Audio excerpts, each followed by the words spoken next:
Assalamualaikum warahmatullahi wabarakatuh. Berjumpa lagi bersama saya Rahmadi Astati. Saya mahasiswi semester 1 dari Sekolah Tinggi Agama Islam Tanbihul Qafilin, program studi ekonomi syariah. Untuk video kali ini saya akan memaparkan sedikit tentang pendekatan teologi tasawuf. Yang pertama, saya akan menjelaskan tentang pengertian pendekatan teologi tasawuf.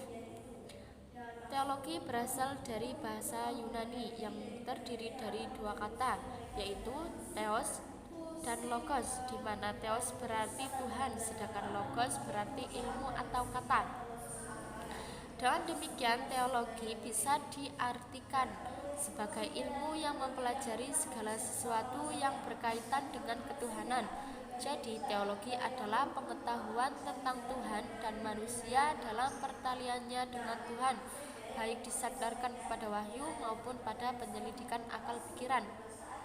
Teologi disebut juga dengan ilmu kalam, yaitu ilmu yang menerangkan sifat-sifat Allah yang wajib diketahui dan dipercayai, dan juga yang terpenting adalah pembahasan mengenai keesaan Allah, seperti karya Homer dan Hesiod yang disebut teologi, dan syairnya yang menceritakan tentang para dewa yang dikategorikan oleh para penulis aliran Stoa atau Stoik ke dalam teologis mistis, dan aliran Stoik yang didirikan oleh Zeno memiliki pandangan teologi natural atau rasional yang disebut oleh Aristoteles dengan istilah filsafat teologi. Nah, sedangkan tasawuf berasal dari kata safa yang berarti jernih, bersih, suci. Maksudnya adalah bahwa mereka mensucikan dirinya di hadapan Allah melalui latihan kerohanian yang amat dalam, yaitu dengan melatih dirinya untuk menjauhi segala sifat kotor sehingga mencapai kebersihan dan kesucian pada batinnya. Tasawuf secara terminologi adalah suatu cabang dari ilmu keislaman yang lebih menekankan pada tujuan pembersihan diri melalui penerapan ajaran akhlak secara sistematis dan penerapan nilai agama secara batiniah. Sebagai dalil nakli tentang tasawuf yang terdapat dalam Quran surat Al-Baqarah ayat 186 yang artinya, "Dan apabila hambaku bertanya kepadamu Muhammad tentang aku, maka sesungguhnya aku dekat, aku kabulkan permohonan orang yang berdoa kepadaku. Hendaklah mereka itu memenuhi perintahku dan beriman kepadaku agar mereka memperoleh kebenaran." Dan yang kedua, saya akan membahas tentang macam-macam pendekatan teologi tasawuf. Ada 3 macam pendekatan teologi yang kami rangkum dalam video ini. Adapun penjelasan mengenai pendekatan teologi ini, yang pertama ada pendekatan teologi normatif. Nah, pendekatan teologi normatif adalah pendekatan yang berupaya untuk memahami agama dengan menggunakan kerangka ilmu ketuhanan yang bertolak belakang dari suatu keyakinan, dan wujud dari suatu keagamaan dianggap sebagai agama yang paling benar dibandingkan dengan agama lain, seperti yang dikatakan oleh Muhammad Natsir Mahmud bahwa pendekatan teologi apologis yang mengklaim sebagai yang paling benar. Dan yang kedua ada pendekatan teologis dan dialogis, pendekatan yang digunakan untuk mengkaji Islam dengan menggunakan perspektif atau sudut pandang agama lain, seperti yang dikatakan oleh Muhammad Natsir Mahmud dalam pengkajian Islam yang sifatnya bertolak dan perspektif. Selain itu, pendekatan teologi dan dialogis digunakan oleh Watt Montgomery Watt sebagai upaya untuk mengubah pandangan antara penganut agama dan saling terbuka dalam hal ini. Watt juga bermaksud untuk menghilangkan kerendahan agama seseorang dengan penganut agama yang lain, serta menghilangkan ajaran yang bersifat apologis.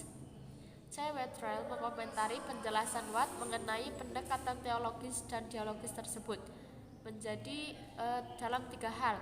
Yang pertama, masing-masing penganut agama saling mengakui bahwa mereka adalah pengikut Tuhan yang beriman. Yang kedua, masing-masing agama untuk dapat membawa pada keimanan kepada Tuhan secara damai. Dan yang ketiga, melakukan kritik-kritik yang menghasilkan visi baru.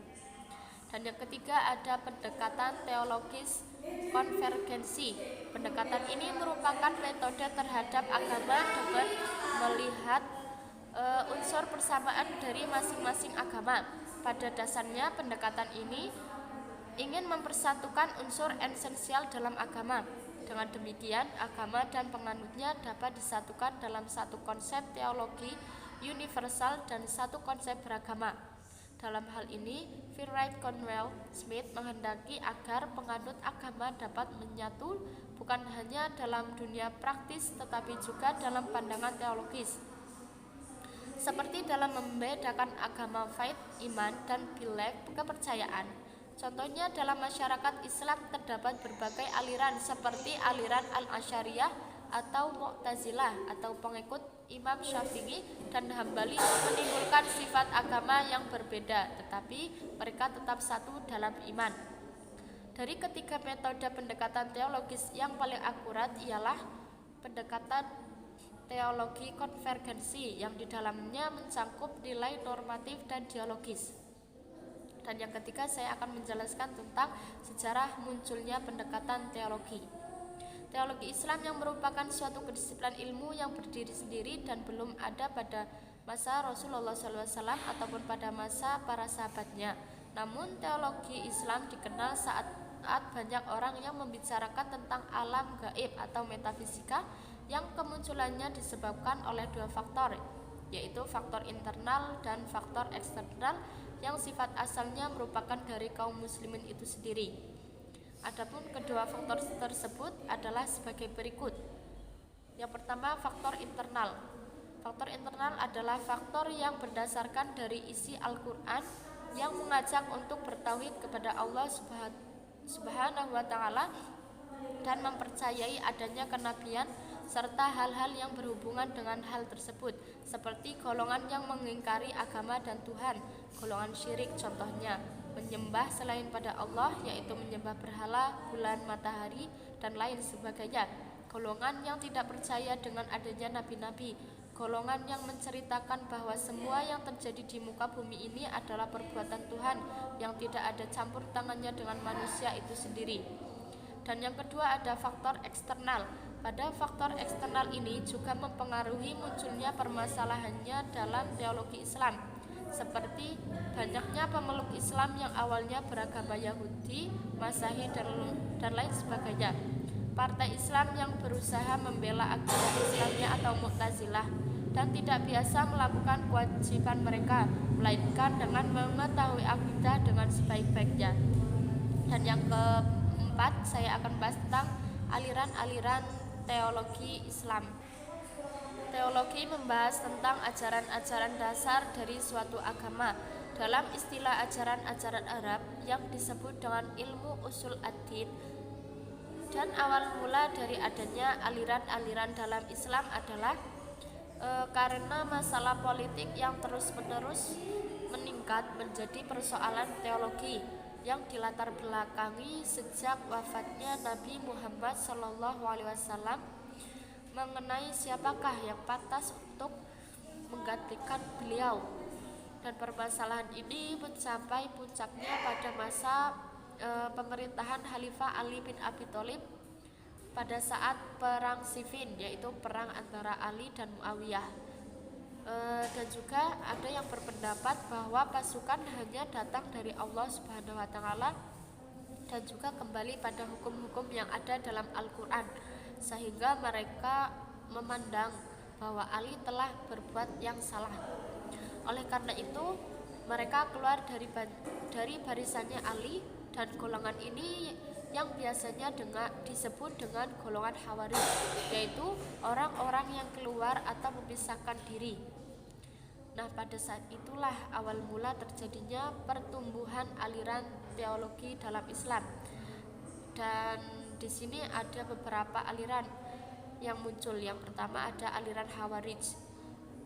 Berasal dari kata haraja yang berarti telah keluar dari barisannya Ali karena tidak setuju dengan sikapnya yang mau menerima perdamaian dalam penyelesaian sengketa kekhalifahan dengan Muawiyah bin Abi Sufyan. Yang kedua ada aliran Murji'ah. Aliran Murji'ah adalah orang yang menunda penjelasan Aliran ini muncul karena disebabkan adanya persoalan politik antara Ali bin Abi Thalib dan Muawiyah bin Abi Sufyan. Aliran ini menyatakan bahwa orang yang berdosa tetap mukmin selama masih beriman kepada Allah dan Rasul-Nya. Sedangkan orang yang melakukan dosa besar baru akan ditentukan hukumannya di akhirat kelak.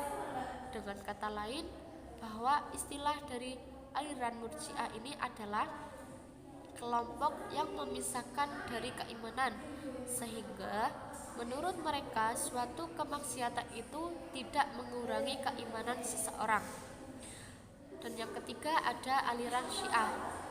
Aliran Syiah adalah aliran yang menurut Ibnu Khaldun pengikut atau partai suatu golongan umat Islam yang memberikan kedudukan istimewa kepada Nabi Muhammad SAW serta menempatkan Ali pada derajat yang lebih utama, yaitu Ahlul Bait, dibandingkan dengan sahabat yang lainnya.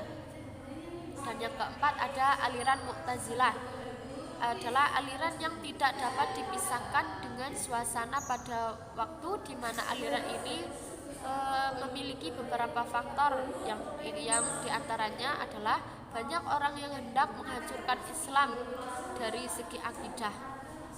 Kota Basrah sebagai pusat ilmu dan peradaban Islam, juga perguruan di Basrah yang berbentuk halaqah atau lingkaran pelajaran di bawah asuhan Hasan al-Basri. Dan yang kelima ada aliran Asy'ariyah. Suatu unsur utama bagi kemajuan aliran Asy'ariyah ialah karena aliran ini mempunyai tokoh-tokoh kenamaan yang mana mengonstruksikan ajaran atas dasar filsafat metafisika. Pokok pikiran al-Asy'ariyah yang terpenting adalah Tuhan mempunyai sifat-sifat sebagaimana disebutkan di dalam Al-Quran.